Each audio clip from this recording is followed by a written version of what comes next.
за все время своего президентства, так называемого, власти Путин посетил КНДР один раз всего, это в 2000 году, это когда он только стал президентом. Вот что, по вашему мнению, Сергей, все-таки заставило Путина ехать в КНДР, и насколько в целом это оскорбительно для Путина ехать к диктатору фактически на голову ниже или даже на 2, чем Путин? Клуб диктаторов сжимается, и теперь уже каждый на вес золота. Жалко, что не хватает африканских людоедов в эту коллекцию, с ним было бы тоже достаточно весело. А в отношении Кореи это блистательный жест дипломатии на высшем уровне и воздание должного за вот тот невероятный труд и поддержку, которую оказала Северная Корея. Потому что Советский Союз, когда распадался, он Северную Корею напугал тем, что оставил ее один на один в борьбе с империализмом, никакой поддержки не оказывал. Ну так, тихонечко, какой-то ручеек, может быть, там через границу, но все равно безбрежного финансирования, когда Северная Корея могла спокойно не умирать с голоду за счет кормления при помощи Советского Союза, вот этот ручеек был перекрыт, кран больше не открывался, и Северная Корея имела все основания, если что, запомнить, а не ждать чисто по-азиатски со своей выдержкой и улыбкой во все лицо, когда же, наконец, русский брат повернется другой частью тела и тоже озарится улыбкой. И вот теперь России понадобилась помощь, Россия сказала: дайте снаряды, голосом и интонацией Пригожина: Корея, где снаряды? И Корея все дала. И Корея дала еще ракеты. То есть выяснилось, что Корея, она верный союзник. В любой ситуации, когда даже об нее вытирают ноги, когда ее считают третьесортной, когда не поворачивают в ее сторону голову даже в ответ на просьбы, там умирают с голоду, там очень серьезные экономические и политические проблемы, огромное количество трудностей со здравоохранением. Советский Союз и нынешняя Россия глухи и немы по этому поводу. И тем не менее Северная Корея остается верным другом. В ответ на эту дружбу приезжает первое лицо, Путин, обнимает. Он уже подарил вместо трипанного Майбаха второго сорта новенький Аурус. И вот теперь они обнимаются, будут пировать, но потому что это действительно высший уровень уважения, когда приезжает лично Путин и еще пару ящиков снарядов взять с собой, загрузить в борт номер 1. Хотя возможно, что он туда отправится на бронепоезде, все-таки это две страны, которые пользуются бронепоездами, и обычно стрелку забивают на космодроме. Такое очень эклектичное соприкосновение эпох, потому что на космодроме бронепоезда до этого у человечества никогда не стыковались. И тут приезжает великий бледнолицый Путин, и вся Корея искренне ликует. Потому что для Кореи это означает, что все, мы пережили самое темное время. Теперь мы опять революционеры. Теперь у нас опять общий враг — капитализм, империализм и Америка. И теперь нам точно помогут, потому что смотрите, как мы услужили русскому брату, и снаряды для него приберегли, и ракеты под санкциями. Вопреки эмбарго всего земного шара и разведкам всего мира мы и производим, и вывозим, и поставляем. И смотрите, как успешно Россия ими воюет. Ну хорошо, из каждых 3, может быть, 2 взрываются, убивают персонал, но одна-то все-таки летит. И поэтому у Кореи теперь второе дыхание. Она ждет любимого руководителя великого Ким Ир Сена, великого Путина, папу маршала, который обогреет, накормит, решит все проблемы. А он действительно в состоянии это сделать. А заодно, когда Россия проиграет эту войну, куда бежать? В какую страну? Вот кто точно не выдаст? Эмираты могут выдать. Им Америка придет и объяснит, что будет с ценами на нефть. И сдадут они Путина. Не так, чтобы просто в упаковке, но, по крайней мере, расскажут, на какой даче Усама бен Ладена он живет. И не будет никакого Путина. В Венесуэлу, ну, там Мадуро скоро опять сядет за руль автобуса и поедет дальше заниматься политикой от одной автобусной остановки к другой. Но все-таки он водитель автобуса, в первую очередь, а не политик. Куда бежать? Северная Корея будет самой надежной. Поэтому мало того, что они хорошо поедят, вкусно, сытно, после этого может открыться кран благополучия для Северной Кореи. И понимая, что это последний бастион, там нужно выстроить нормальную инфраструктуру, создать какое-то подобие экономики, создать какие-то запасы. Потому что, сдавая Россию, а Путин Россию сдает, он совершенно спокойно с ней расстанется. И деньги у него есть. Как говорят очевидцы, привирающие по каждому поводу, в Макао там много что лежит. Поэтому нужно найти просто зонтик, под которым спрятаться. Северная Корея для этого подходит идеально. Как бы она ни была мала, как бы она ни окружена была врагами, она зубастая, она невменяемая, и все понимают, что у Кореи ты Путина не отберешь. Поэтому нужно сейчас быстренько выстроить в Северной Корее небольшой оазис типа Геленджика, аквадискотека, тем более, что толстенький Ким, который тоже меняет там то сестер, то племянниц, то жен, то внучатых каких-то там дальних родственниц, на еще кого-то, прекрасно эту аквадискотеку поддержит. Поэтому у Кореи теперь, у Северной, какие перспективы? Теперь можно опять и Дадзебао выпускать, можно крупными тиражами печатать классиков всех троих Кимов. Жизнь начинается. И для Путина прекрасная совершенно возможность на всякий случай присмотреть себе дачу в районе, микрорайона Чховангван, где-нибудь там вот в Пхеньяне, ну, тем более там есть бомбоубежище и метро. А вот Вьетнам его разочарует, потому что Вьетнам кардинально другой. Вьетнам — это одна из удивительных совершенно экономик. Это страна, которая очень быстро стряхнула с себя социализм, ну, практически как пыль с ботинок, при том, что ботинки там не носят, то есть нужно было просто пойти и в Меконге ноги ополоснуть от социализма и сказать: все, ребята, хватит. Вот это безумие, оно достаточно, давайте теперь жить по уму. Тем более, что мы помним, когда расставание с эпохой социализма, с экономикой социализма, с политикой социализма состоялось, уже было понятно, что Вьетнам не хочет. И та самая знаменитая война Вьетнама и Китая, 1979 год, и после этого закончилась мировая система социализма. И Вьетнам до конца понял, кто ему друг, а кто ему враг, потому что когда он спасал кампучийцев, на него в спину в отместку за это напали китайцы. И Вьетнам с тех пор живет с ориентиром на Америку. Вьетнам позволил себе автомобильную промышленность. Ему Брежнев не позволял. Когда это у Вьетнама вдруг, да вы что, да ваш удел на рисовой грядке пастись. А у вьетнамцев у них производство «Шевроле», производство «Форда», производство «Хёнда», производство «Тойоты» и свой знаменитый «Винфаст», когда свой местный олигарх вложил деньги в экономику возрождения страны, построил больницы, университеты. Кстати, в Украине начинал бизнесом заниматься. Вуонг. Это его были макароны быстрого приготовления. Продал он эту компанию Nestle, с деньгами вернулся во Вьетнам, дал скачок на уровне Илона Маска экономики целой страны. Теперь у Винфаста, у него котировки на гонконгской бирже, у него заводы по всему миру. Он скупил все, что было у GM, начиная от австралийского Холдена. И у него штаб-квартира в Америке. И он за процветание Вьетнама. И в Вьетнаме это не единичный пример. Во Вьетнаме, как бы он ни казался со стороны туриста, страной, где все почему-то в шлепанцах не потому, что нет денег на кроссовки. Климат. Но в остальном это не советская территория. Она Камрань возвращать не собирается. Она не нуждается вообще в похлопывании по плечу никакого товарища Брежнева, товарища Путина. У нее свой маршрут, и вклиниться туда не получится. Знаете, хочу еще обсудить здоровье Путина, здоровье диктатора. И тут вышел достаточно интересный материал от агента КГБ, журналиста, писателя Сергея Жирнова, и он заметил странную деталь во внешности диктатора. На форуме и на глазе Путина была замечена киста, то ли опухоль. Вот насколько вы лично, Сергей, верите в историю с плохим здоровьем Путина? И если вот вспоминать историю в целом диктаторов, как зачастую они заканчивают, и как, по вашему мнению, может закончить Путин? Путин проживет, где-нибудь еще лет 700. Специально небольшой удельный князь, владелец Татарстана Миниханов, для этого попросил 491 триллион рублей, там чуть больше 490 триллионов рублей для колонизации Юпитера. И на одном из 4 спутников Юпитера будет развернута экономическая свободная зона Алабуга, где займутся геномом человека и продлением жизни.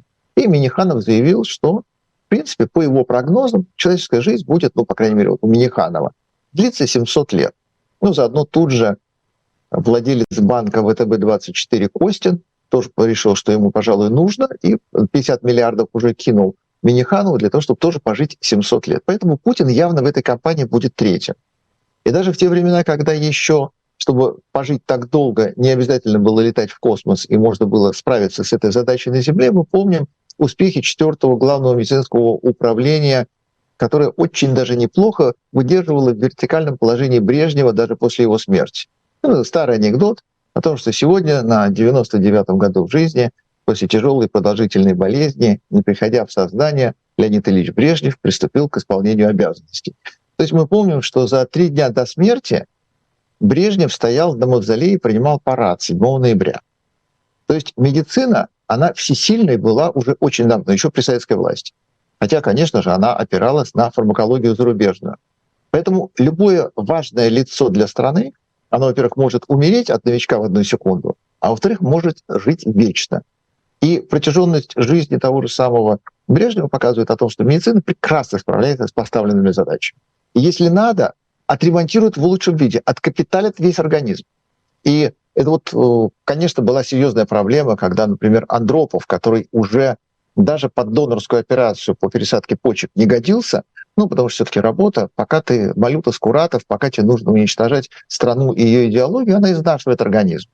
И народ тогда злорадно как раз породил анекдот, почему Брежнев ездил по всему миру, а Андропов безвылазно сидел в Кремле. Потому что Брежнев работал на батарейках, а Андропов от сети. Ну, все, 1,5 года, та же самая знаменитая гонка на лафетах, потом Черненко с бронхиальной астмой. Астму в Советском Союзе лечить не умели. И астма – это неизлечимое заболевание, от нее всегда умирают. Но в остальном какая-то там кардиология, пересадка других органов, тем более мы видим, что Путин, он последние десятилетия идет по медицинским заключениям всегда в режиме некролога. Его хоронят абсолютно все обозреватели, все аналитики, все специалисты. Понятно, что чемоданчик-то он свой прячет. То есть у него 2 чемоданчика. Обычно у всяких геополитиков один, там красная кнопка, а у него 2. У него красная кнопка и кое-что коричневое, чтобы не досталось врагу.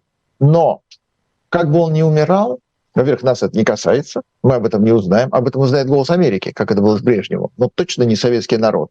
И проживет очень долго, очень. Просто вот до неприглядного долго. И то, что у него на лице где-то что-то появилось, все-таки с дедушки за 70 лет. Вообще его ботоксная геронтология и так уже сама по себе чудодейственна. Те врачи, которые выйдут из подполья после его смерти и скажут, что это мы, они могут сразу открывать клинику косметической медицины, потому что к ним будет вал людей, особенно увядающих актеров, поэтов и плейбоев, чтобы выглядеть точно так же в 70 лет. Прекрасная работа. Ну, что-то не получилось. Кусочек штукатурки отвалился, немножечко витаминов не довезли, чуть-чуть Запад злоумышляет, там не хватает каких-то препаратов. Все наладится. В следующий раз, когда мы увидим, уж мы не знаем, это Путин или его двойник, тройник, четверник, пятерник, но то, что нам предъявят, будет безупречное, оно будет гладкое, оно будет такое же с запинками, что-то такое нам рассказывающее о величии России и без внешних диагнозов. Насколько вы, Сергей, верите в эту историю с возможным дворцовым переворотом, или все-таки Путин может закончить табакеркой случайной или шарфиком? Он уже наработал на несколько табакерок по голове, но мы видим, что его окружение, структура ФСО, она работает безупречно. Не случайно, когда Путин просто пытается выйти в народ, заваривают люки канализации, чтобы оттуда сюрприз не выскочил. Не подпускается к нему ничего, ни одна муха не пролетит. Постельничьи, сокольничьими, которые там проверяют у него, дегустируют еду, смотрят, чем пахнет сегодня на улице. Можно великого вождя товарища Ким Ир Сена, ой, простите, товарища Брежнева, ой, простите, товарища Путина, выпускать на улицу погулять, или пусть здесь пасется на лужайке в закрытом пространстве. Там все настолько по протоколу безупречно отработано, и эти люди до такой степени ему преданы, а также своей зарплате и будущей должности губернатора, что в принципе недопустимо. При том, что мы помним, сама по себе вот эта ситуация, она начала формироваться еще как личная охрана, суперпреданность и чрезвычайно проработанные инструкции на примере Сталина. Уж Сталина-то прирезать хотелось, ну, если не половине страны, то огромному количеству людей. И тем более, как бы ни отбирали людей с безупречными биографиями в НКВД, в ближний круг, тех, кто будет охранять, все равно все прекрасно понимали, что происходит в стране, и у каждого, если не напрямую, то через одно рукопожатие были репрессированные, погибшие, пострадавшие, и все-таки Сталина, 30-е годы, и какими бы молоденькими ребятками вот эти 20-летние его охранники не были, так или иначе, где-то рядом с ними жило поколение, рассказывавшее о том, какой была Российская империя, и насколько там можно было жить, и что сейчас происходит в России. То есть поводов прирезать любимого товарища Сталина или грохнуть его табуреткой по башке было много у практически каждого второго, даже из его ближнего круга. И тем не менее, его и боялись искренне, и считали необходимым не трогать. И мы помним, что когда началась Великая Отечественная война, и Сталин забился в щель и уже ждал, что сейчас приедет Политбюро его арестовывать, снимая с должности, к нему приползли на коленях, умоляя вернуться, править и побеждать. Потому что даже в этой ситуации переломной, когда был формальный повод, испугавший самого Сталина, не нашлось никого, способного не то что на дворцовый переворот, хотя бы просто на легитимную смену власти, когда взяли бы какого-то там Молотова назначили, того же самого Берию, или в конце концов на всех случаях жизни есть демисезонный Микоян.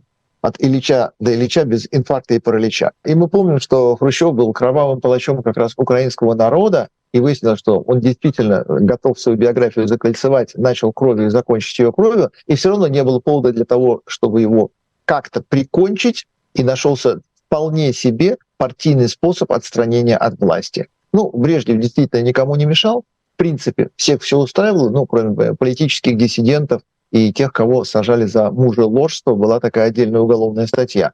И каждый из них все-таки, имея противников, врагов, оппонентов, никогда не рисковал своей жизнью, поскольку никто не подступался настолько близко, за исключением там, пары покушений на Брежнева. Да, действительно, и КГБ сработало даже там прекрасно, поймав и обезвредив. Хотя под выстрелы поставили при последнем покушении на Брежнева космонавтов, и по космонавтам то ли был выстрел, то ли не было, КГБ по этому поводу помалкивает.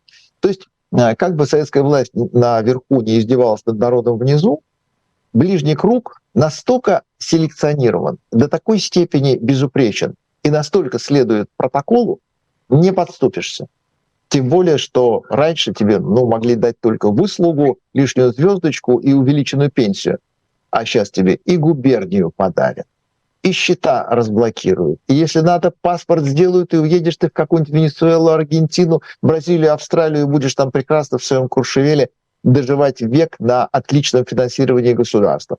Поэтому, тем более, если ты не патриот Путина и не фанат его, все равно никого не подпустишь, потому что тебе столько заплатят, так обогреют и до такой степени решат все твои жизненные проблемы, что лучше годик-другой здесь с собачкой потявкать, помахать пистолетом, или если что, то еще и бронежилетом, надетым на грудь, прикрыть, а дальше у тебя великолепный не то что путь на пенсию, а супер отдых в супер условиях.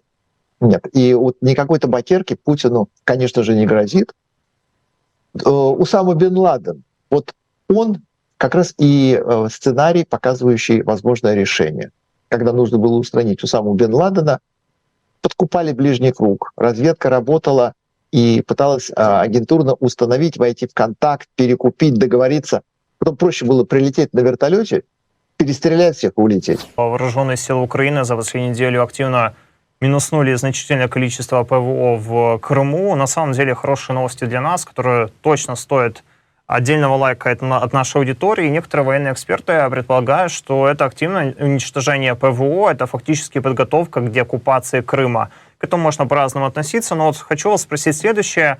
Как все-таки возможна потеря Крыма на путинский режим? В принципе, мы понимаем, как отреагирует, потому что крысы бегут первые с корабля. А как на потерю Крыма отреагирует лично Путин, по вашему мнению? Вот у Путина есть с детства, с тех пор, когда его не брали в пионерский лагерь, несколько очень знаковых мест вожделенных.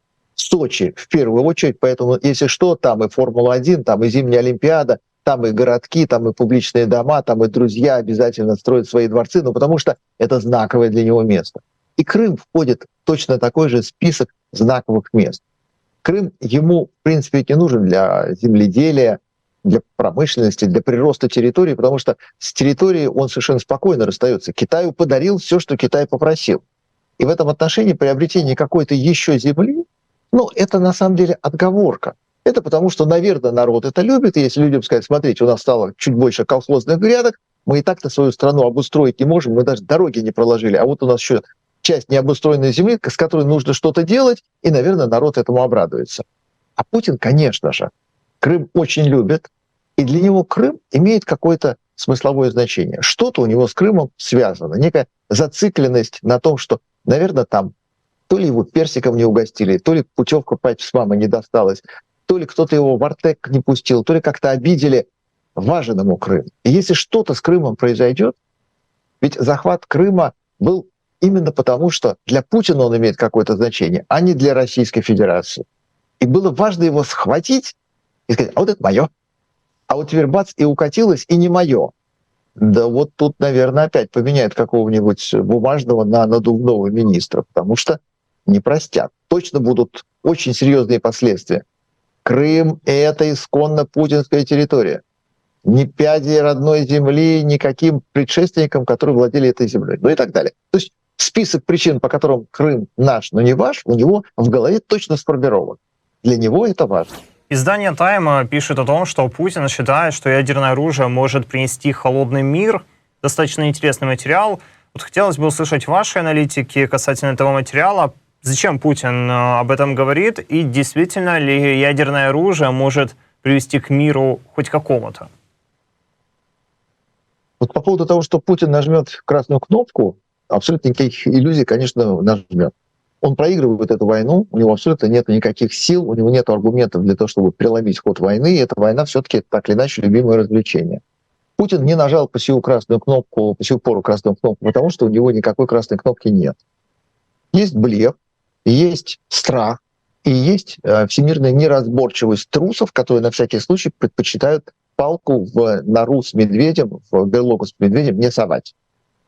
И вот каждый раз, когда мы на протяжении практически последних 2 лет обсуждаем, есть ядерная кнопка, есть ядерный потенциал, есть ракеты, или всего этого нет, мы каждый раз в кругу тех, кто служил в Красной армии, вспоминаем и друг у друга, в том числе в прямом эфире это выясняем, спрашиваем: ты служил в армии? Служил. Ты помнишь, что там было? Там хоть что-нибудь работало? Там хоть один танк по тревоге заводился? Там хоть одна машина могла в случае аврала выехать из гаража и поехать на задачу? Там, в принципе, что было нормально? Там заборы стояли, там крыши не текли, там канализация была не засоренная, там пушки стреляли, кашу варили. Армия была отнюдь не оазисом четкого исполнения. Это не ФСО, охраняющее Путина. Это плоть от плоти русского народа. Я помню, как я служил в армии. Я помню, что у меня работало, что у меня не работало. Если, не дай бог, случилась бы война, мы бы ее проиграли, во-первых, не узнав о том, что она началась. А во-вторых, при попытке осмысленных действий мы бы точно не получили ожидаемого результата. Ну, потому что это была Красная армия. Для отчета годится, но трогать пальцем нельзя. Предположить, что ядерная кнопка, ядерное оружие, ядерный щит Родины, он находится в другом состоянии, в идеальном. Там другие офицеры, там другие солдаты, там другие материалы, там другие технологии, там другие регламентные работы. Нет никаких оснований. Поэтому у Путина, у него, в принципе, безапелляционной смелости, безрассудной, давно хватило бы на применение ядерного оружия. Не применил, потому что нет. Именно поэтому там Дмитрий Медведев постоянно какие-то красные линии стирает с утра до ночи ластиком. Именно поэтому Путин что-то такое рассказывает о том, что думаешь, мы сейчас как отомстим, ох, как мы отомстим. Сейчас мы как с горшка поднимемся, сейчас мы как туалетную бумагу найдем, мы после этого так отомстим, что прям вот совсем будет всем очень даже тревожно. Нет у него ничего. А блефовать он будет в силу слабости своих оппонентов, которым всегда страшно, потому что, ой, ну это же русские, вы знаете, они вот такие. Да, действительно, русских туристов огнем и мечом Орды, прошедшим по туристическим оазисам всего мира, хватило для того, чтобы не ждать Красную армию. Челябинские рабочие и челябинские домохозяйки, отдыхающие в Турции, оставили неизгладимый след не только в истории Турции. Их еще хватило на Грецию, их еще хватило даже немножечко на Францию. Болгарию так просто десантом таким вытоптали, что, не дай бог, туда еще кто-то придет в кирзовых сапогах. То есть простой русский человек в состоянии отдыха все включено. Он уже страшен, как Красная армия. И поэтому, если еще дать ему, кроме «все включено», ядерную дубину, то мир точно проиграет. Поэтому русских все боятся и поддерживают этот стереотип испуга очень старательно, глубокомысленно анализируя. Вы знаете, за этим же точно есть. Вот мы знаем, конечно, вот сейчас как выкатится из-под кровати ядерная боеголовка, как он возьмет клюшку для гольфа, да как запустит в нас, и вот что мы здесь будем делать? Ничего. Даже если долетит, то не взорвется. Брякнется и будет дольше пугать всех остальных своей иллюзорной радиацией, потому что нету в России четко работающих, прекрасно исполняющих свой функционал никаких структур. И ядерное оружие в этом отношении, как бы над ним не тряслись, не оберегали и не пытались создать некую фейковую иллюзию благополучия, не преуспели. Не такая она. Сергей, спасибо вам за Этот разговор, я нашим зрителям напомню, общались с Сергеем Слоняном, это ведущий Ходорковский лайв. Путин планирует обсудить с Ким Чен Ыном развитие торгово-экономических связей между Россией и КНДР. Ну и, конечно же, главной темой разговора станут усиление поставок оружия.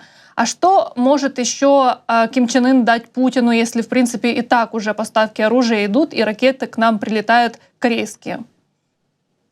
Ну, я так понимаю, что они пытаются сторговать что-то более высокотехнологичное, типа космоса прежде всего, да, то есть все-таки Россия сильно просела, на самом деле, по международным космическим услугам, потому что никто из-за санкций работать не хочет, и все это стало, Роскосмос стал токсичным.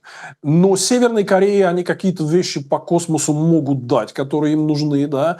С другой стороны, вот у меня большой вопрос, сколько там на складах еще вот этого оружия и боеприпасов есть. У меня нет такого ощущения, что это бесконечно. Плюс это была традиционная такая северокорейская политика многих десятилетий, чтобы поддерживать у себя вот эти вот складские запасы на случай какой-то большой войны. То есть они готовились прям к войне с США, там, с Южной Кореей и так далее, да? И у меня есть большие сомнения, что там вот есть какие-то огромные возможности бесконечно все это России поставлять. Скорее всего, я думаю, что это подходит к какому-то условно концу. Но посмотрим. Понятное дело, что Путин явно, вот его все эти визиты последнего времени, они явно показывают, что ему просто смертельно необходимо больше оружия и боеприпасов. Очевидно, что он об этом говорил и в Китае, потому что он привез, там значительная часть переговоров была закрыта, и он привез там весь свой антураж, там почти полностью состав правительства, но при этом они толком ничего не подписали. То есть явно, скорее, они за закрытыми дверями там говорили о чем-то, ну и понятно, что он оружие и боеприпасы будет просить и в КНДР. Для него это критичная тема, особенно вот на фоне того, что мы слышим и от Чемизова, и от Мантурова, и до этого еще от Шойгу, когда он был министром, что есть большие проблемы с количеством и качеством производства вооружений. Поэтому, да, вот он решил там превратиться в такого камевояжера, значит, поехал оружие и боеприпасов прикупить. Ну, посмотрим, дадут или нет. Думаю, что эти возможности все равно ограничат. Если у Путина все так плохо с оружием, с боеприпасами, то зачем он разбрасывается такими словами и фразами, что он будет свое высокоточное оружие передавать другим странам-партнерам, противникам Запада, которые смогут наносить удары там, по Западу и тем странам, которые передают нам высокоточное дальнобойное оружие? Он хочет напугать западные элиты и общественное мнение и склонить их в итоге вот к тому, что там много раз там висит в воздухе, типа, чтобы принудили Украину пойти на переговоры с ним о заморозке конфликта и фактически отдаче территорий. Вот он этого добивается самыми разными способами. К тем силам, которые более расположены, значит, к Путину, он дает им подачу, что мы с вами можем договориться, и я вам там что-то сделаю хорошее, да, типа Трампа условного, да. К тем, кого можно напугать, он пытается пугать самым разным спектром. От ядерных угроз до угроз вот, передачи оружия третьим странам, до всяких разных типа вещей, типа актов саботажа, взрывов. Там. Всякие вещи они делают, типа глушилок для GPS, что угрожает авиационному трафику. Ну, много еще они на много что способны, да. Поэтому у него здесь такая двойная тактика: задабривать потенциальных Путин-ферштейеров и пугать всех остальных, чтобы вот там все легли кверху лапками, сказали: ой, Россия нам столько может страшного сделать, что лучше давайте с ней как-то договариваться. И вот его такая двоякая тактика, конечно, на это не стоит поддаваться, но он будет продолжать вот этим шантажом заниматься. А ядерные угрозы Путина, они теряют свою силу? Потому что он вообще сказал, что не планирует там ядерку использовать. Вообще на данный момент точно такого Россия делать не будет. Но с другой стороны, он напомнил Европе о том, что она беззащитная, и вот российские ядерные ракеты все-таки могут туда полететь. Ну, это вообще, во-первых, его линия ссорить Европу с Америкой, да, что достанется вам, а Америка вас не защитит. Это его такая старая песня, линия, да, то есть я думаю, что это надо просто пропускать мимо ушей, хотя у Европы есть свои вопросы в области безопасности, но они, конечно, будут ими заниматься. Что касается ядерной риторики, я реально вижу, что вот если там, допустим, условно 1,5 года назад все были очень возбуждены и всерьез рассматривали эту угрозу, то сейчас ее все меньше воспринимают всерьез. Во-первых, потому что, ну, это как много раз кричать «волки», а Россия постоянно этой ядерной саблей там размахивает, но при этом не видно никаких реальных действий по какому-то заметному задействованию тех же ядерных сил. Да? То есть они все как стояли там значит, на приколе, так и стоят. Да? С другой стороны, все примерно уже оценили угрозы и риски, которые возможны. И, например, по применению тактического ядерного оружия, это уже понятно даже не специалисту, что баланс последствий для Путина будет негативным. То есть он не получит никаких боевых преимуществ за счет этого, но, с другой стороны, он получит очень серьезные негативные последствия и более жесткую реакцию Запада, в том числе и возможные удары по российским войскам. И в том числе, я думаю, что главное, чего он здесь боится, это то, что вот эти третьи страны, все эти Китай, Индия и другие страны глобального юга, для них это все-таки неприемлемо. Никто не хочет перехода каких-то там конфронтаций вот именно в ядерную плоскость. Это уже такая глобальная угроза. Это не ограничится просто там, значит, конфронтацией там, Путина с Украиной, с США там, и так далее. Да? Поэтому я думаю, что и Китай, и все остальные ему посылают очень четкие сигналы, что типа вот это нет, мы это не одобрим, и если ты будешь идти на ядерную эскалацию, то наша реакция будет негативной. Ну, кстати, Китай, в принципе, это и официально говорит, что он против применения ядерного оружия в любом виде. Поэтому мне кажется, что вот это все обесценивает путинские ядерные угрозы. И вот по реакции на все это дело видно, что уже на Западе просто перестали этого бояться. Долгое время наши западные партнеры были категорически против того шага, на который они уже решились. А как вы думаете, почему сейчас точка зрения относительно ударов по России, она поменялась у многих из них? Ну, потому что наступление российской армии на Харьковщине открыло глаза, что это, в общем, идиотизм, да? Что фактически вот это все оставляет территорию Украины беззащитной, да? Что они не могут по военным целям бить, которые Украину обстреливают и помогают успеху вот этого российского наступления. Я думаю, что вот эта ситуация с наступлением на Харьковщине, которая, к счастью, захлебнулась, но она открыла глаза многим. Я вижу прямо эти дискуссии, да, вот поняли, что совершили глобальную ошибку. Это может стать важным сдерживающим фактором для вот других попыток наступления, о которых много говорили, там и там, Черниговской, Сумской областях и так далее. Да? Поэтому я думаю, что здесь российская армия сделала для себя такие важные выводы, и мы, возможно, и не увидим повторения теперь того, что вот видели в последние несколько недель на Харьковщине. Ну вот тяжелой ценой, но вот западные лидеры все-таки дотумкали до того, что надо было давно эти ограничения снимать. Американский институт изучения войны пишет о том, что резерва в армии РФ недостаточно, чтобы проводить масштабные наступления по нескольким направлениям. И сейчас Россия в месяц может набрать 30 тысяч новобранцев. А почему недостаточно резервов, если огромное количество, да, миллионный, можно сказать, резерв, который может Путин собрать, он все-таки боится объявить мобилизацию? Не готова система или он боится недовольства среди масс? Да нет у нас такого какого-то неисчерпаемого резерва. Вот это большой миф, который есть и на Западе, и в Украине. У нас все оперируют цифрами населения, да, но у нас население существенно старшего возраста и женское. То есть у нас мужчин в возрасте от 20 до 40 всего 20 миллионов человек. Ну, я думаю, миллион можно собрать. Но почему, если мы в Украине можем миллион собрать? Да. Вот смотрите, там несколько моментов. Первое, что из них там, условно говоря, процентов 20-25 уже работает в силовых структурах. И в том числе и в той же армии, не только будучи военными, но и в армии там под миллион гражданского персонала. Да? Дальше, соответственно, и там еще миллион работает или больше, работает вот в той самой военной промышленности. У одного только Ростеха 660 тысяч человек. Например, российский Минобороны говорит о том, что около 1 миллиона человек имеют сегодня бронь от мобилизации, потому что они нужны как ценные специалисты. Из этих 20 миллионов мужчин, я думаю, что до трети либо вообще не готовы служить просто никак по состоянию здоровья, либо часть за границей находится. Да? То есть, если вы реально смотрите, сколько мужчин в таком боеспособном возрасте в России могут быть вот призваны в рамках мобилизации, у вас остается вот как бы полоса в несколько миллионов человек всего. Да? И да, теоретически вы можете и их забрать, но при этом мы видим, вот мы с вами говорили про дефицит кадров и рекордно низкую безработицу, это будет дикий шок для рынка труда. Вот с учетом того, что мы помним по мобилизации осени 2022 года, что там работает такой коэффициент 2 к 1. Одного призвали, двое сбежали.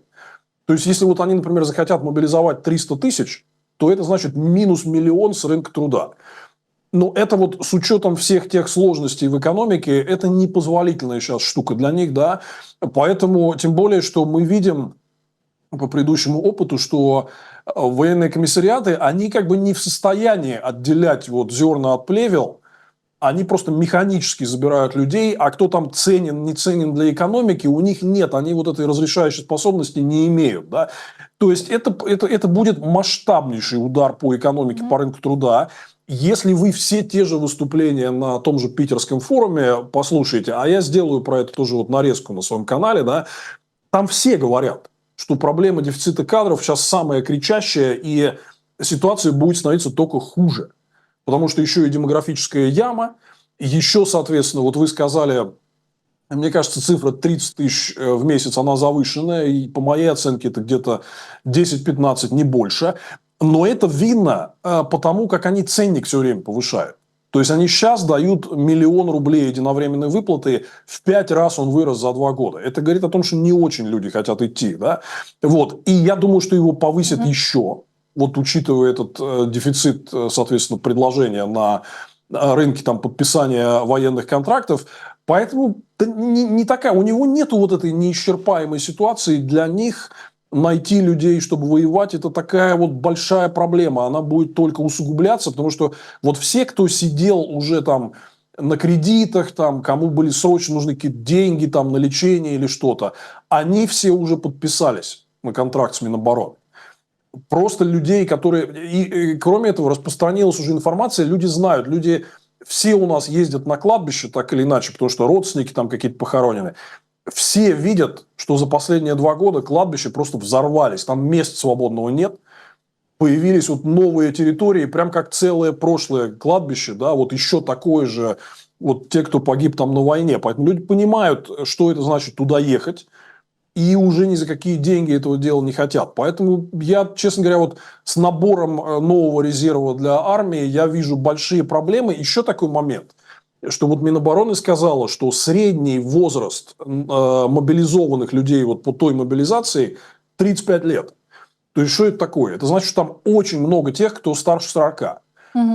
Как вы, я думаю, понимаете, просто по физическим кондициям, люди старше 40 для наступательных операций не годятся. Потому что просто, ну, вот там совсем другая интенсивность, да, и здесь, конечно, нужна живая сила помоложе. Поэтому такое. Я много слышу разговоров о неисчерпаемой там живой силе. Я, глядя на нашу реальную ситуацию, вот этого дела сильно не вижу. Владимир, а у вас есть прогноз, вот насколько Путина еще хватит по технике, по мобилизации? К концу этого года будет такой поворотный момент, то есть им надо будет принимать решение по следующему году. То есть если они продолжают войну высокой интенсивности, то у них нет для этого техники, у них нет для этого персонала, и им надо очень сильно увеличивать расходы, а у них денег нет. Они только что вот пересмотрели дефицит бюджета по этому году, повысили его. Он сейчас плановый составляет более 40% от оставшихся живых денег в фонде национального благосостояния. Ну, то есть, грубо говоря, к концу года съедят половину вот того, что осталось в кубышке. Да? Там останется совсем немного, 3 триллиона, да? Это вот им просто на какие-то кризисные ситуации. Поэтому такая вот история. То есть, видно, что длительное ведение войны требует самых разных больших ресурсов. Гораздо больше денег, развитие, и вот то, что обсуждают, например, на Западе, что нам нужно строить новые линии и заводы по производству оружия и боеприпасов, у Путина же такой же вызов. То есть им надо сильно это расширять. Вот все там говорили на питерском форуме, что все это работает на пределе мощностей, но технологий нет. станков нет, да, огромный дефицит кадров уже в той же военной промышленности. С персоналом и резервом личного состава я уже объяснил вам какие-то сложности. То есть у него буквально вот там в ближайшие полгода до конца 24-го, да, у него будет вот какая-то такая точка X, где, ну, станет ясно, что у них нету самых разных ресурсов для длительного продолжения вот войны высокой интенсивности. Поэтому у меня такое ощущение, что они реально надеются на Трампа, вот, и других идей в загашнике у них здесь, в общем-то, и нет. Экономику России Путин назвал 4-й в мире, говорит, что темпы роста экономики опережают среднемировые, Россия уже впереди Японии и Германии. Зачем смешить людей, скажем так? Я думаю, что он сам просто не очень понимает, что это все такое. Вообще видно вот сквозь годы по многим там Путиным высказываниям и действиям, он так и не научился понимать экономические процессы, да, то есть вот он думает, что он может людей обмануть вот какой-то такой вот этой заумной экономической терминологией, там паритет покупательной способности. Кстати, вот еще раз подчеркну, что что-то какие-то признаки у нас интересные появляются, над этим издевались там выступавшие в ходе этого форума, я тоже вот дам эти цитаты, то есть над этим уже вслух его собственная номенклатура откровенно ржет. Над этим 4-м местом, там непонятно почему, там прямо звучали слова о том, что, ну, какое 4-е место, потому что вы видите, какой у нас колоссальный разрыв в уровне жизни и в качестве жизни с той же Германией и Японией. Причем здесь какое-то 4-е место по какому-то непонятному расчетному показателю. Ну и, кстати, говорили тоже, что вот типа, окей, мы обогнали Японию, но у нас вот типа самые высокие темпы роста в истории были во время перестройки в конце 80-х годов, при том, что там еды не было в магазинах, да, но рост ВВП был серьезный. А в Японии уже 30 лет нет роста ВВП, но зато люди реально там хорошо живут, и уровень жизни высокий, да. То есть, вот, в принципе, вот эту тему Путина с 4-м местом, ее так там на форуме очень сильно оттоптали за то, что это, ну, хватит заниматься фантазированием и вот формировать это какой-то просто невероятный разрыв с реальностью. Знаете, меня даже кроме 4-го места больше посмешило вот что, ну, я прогнал просто, я посмотрел, открыл текст на сайте Кремля и решил прогнать по самым 2 неприятным темам, которые сейчас в экономике есть. Первое – это инфляция, которую вот Центробанк высокой ставкой год уже не может никак погасить. Да? И второе – это повышение налогов, от которого взвыл весь бизнес, и тоже ругались за это на правительство там и на форуме. Да?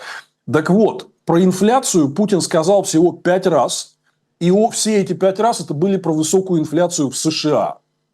Про Россию он не сказал, что такой проблемы не существует у нас, да?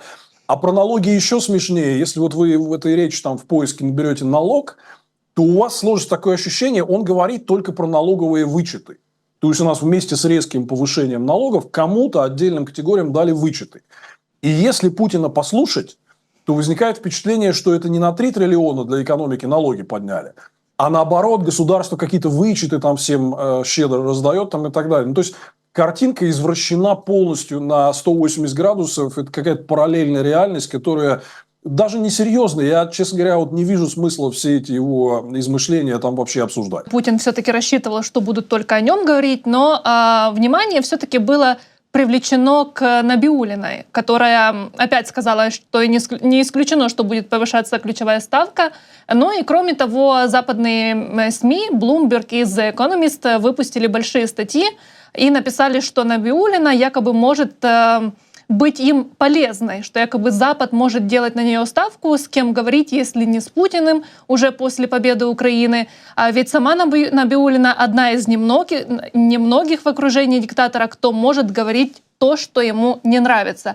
А что вы видите вот за таким вниманием к ее персоне? И действительно ли в окружении Путина остались еще те, кто могут ему говорить то, что ему не нравится? Ну, во-первых, действительно, там многие шутили, что главное событие этого Петербургского форума произошло не в Петербурге, а в Москве. Имея в виду вот пресс-конференцию Набиуллиной по ставке, потому что это гораздо важнее. Я думаю, что они ее не повысили только по одной причине, чтобы не портить Путину вот день его этого выступления, да, потому что заголовки все были об этом, если бы они повысили ставку. Но они сказали, что ситуация настолько плохая с инфляцией, что они, скорее всего, существенно ее повысят, тоже даже не на 1%, а больше вот в заседании в июле. То есть ждать осталось недолго, и с инфляцией за это время вряд ли что изменится.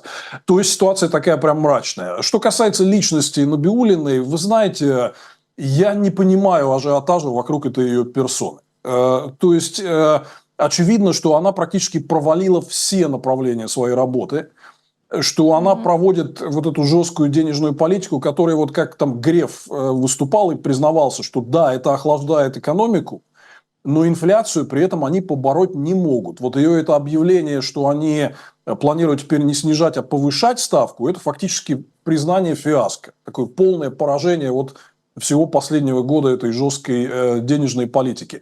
Я вижу, что на Западе, я вот только что из Вашингтона вернулся, тоже вот, к сожалению, приходится вот эти все вещи объяснять, да, там они маниакально пытаются найти в окружении Путина каких-то условно хороших людей, да, вот с которыми можно как-то разговаривать. Когда я объясняю, что там их нету, да, ну вот у меня нет никаких признаков, а я знаю там половину руководства этого Центробанка лично, да, включая Эльвиру саму. Там нет людей, которые умеют говорить Путину «нет». Да. Они его пугают чем? Что если мы пойдем на смягчение денежной политики, то будет большая инфляция. Что правда. Я думаю, что они в итоге пойдут на смягчение, и инфляция будет. Но это отдельный разговор. Путин помнит, как это было в начале 90-х. Он действительно этого боится. Но чтобы вот они там сообщали... То есть, помните, было в начале полномасштабного вторжения такие публикации, что якобы Набиуллина к нему ходила и что-то говорила там против войны. По моей инсайдерской информации ничего такого не было. Это выдумали и скормили западным журналистам сами сотрудники пресс-службы Набиуллиной, чтобы отбелить ее имидж там на Западе. Да? Ну, она военная преступница, она соучастница вот этого всего дела, и я не вижу ничего в ее действиях, что вот там могло бы хотя бы теоретически там, поставить вопрос о том, что надо прекращать войну. Она вообще даже об этом ничего не говорит. Более того, когда вот она выступает со своими всеми заявлениями, то она прям очень гордится, что, видите, вот почему-то непонятно по каким причинам на нас Запад решил оказать давление, но мы типа вот выстояли, и идет этот Запад к чертовой матери.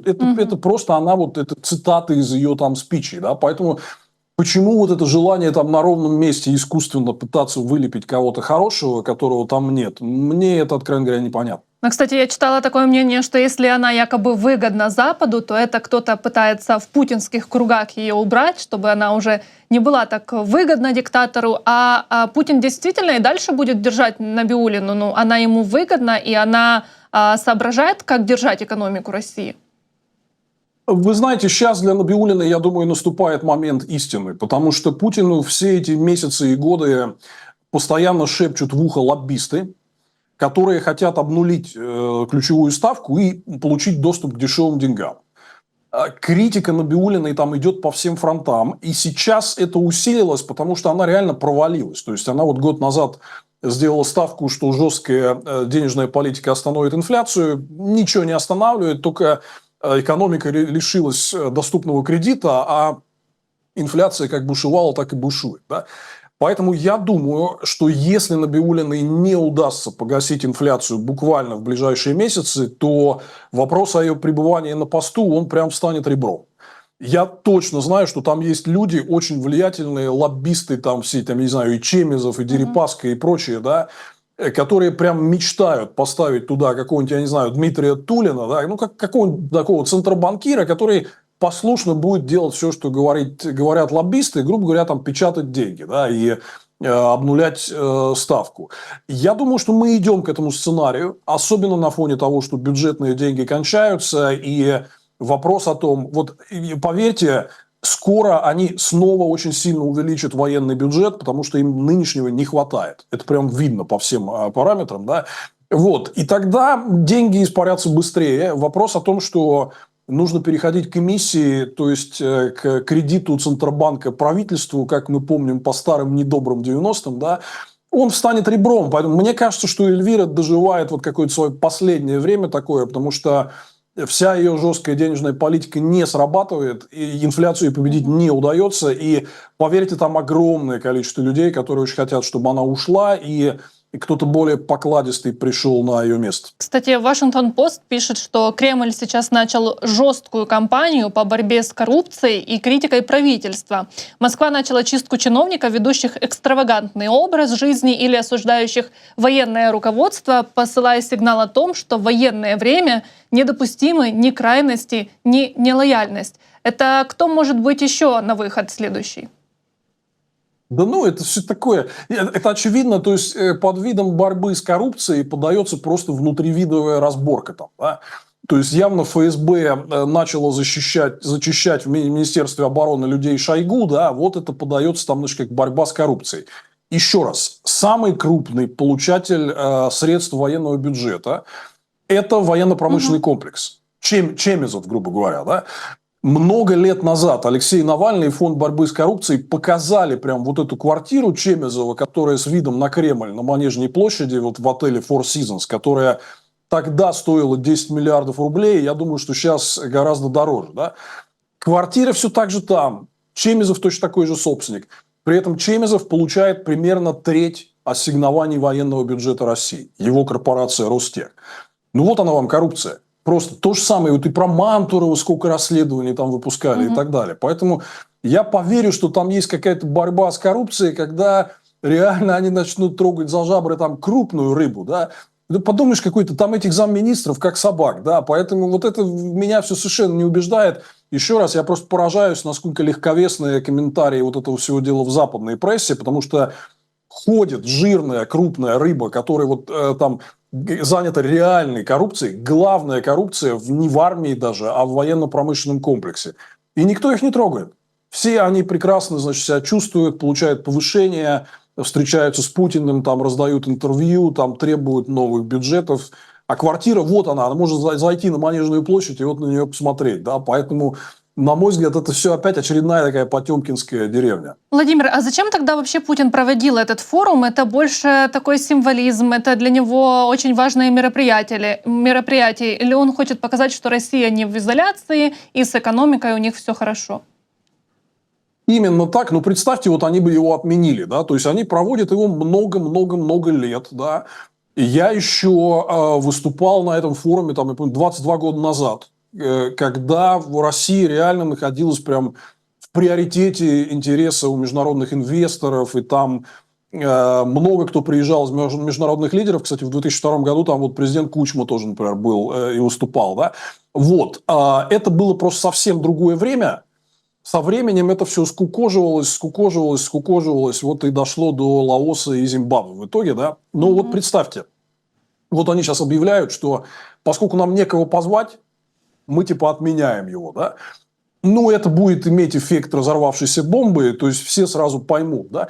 Поэтому приходится вот проводить там, притворяясь, что он по-прежнему международный, да, изображать вот этого президента Зимбабве или талибов как каких-то там очень важных международных гостей там и так далее. Но, с другой стороны, во-первых, все это видят, и даже вот у вот этой путинской номенклатуры, ну, прям сильно прорывалось в этот раз, что все понимают, что это потемкинская деревня, и реально, на самом деле, если поскрести вот мишуру, то проблемы очень серьезные, которые никак не решаются.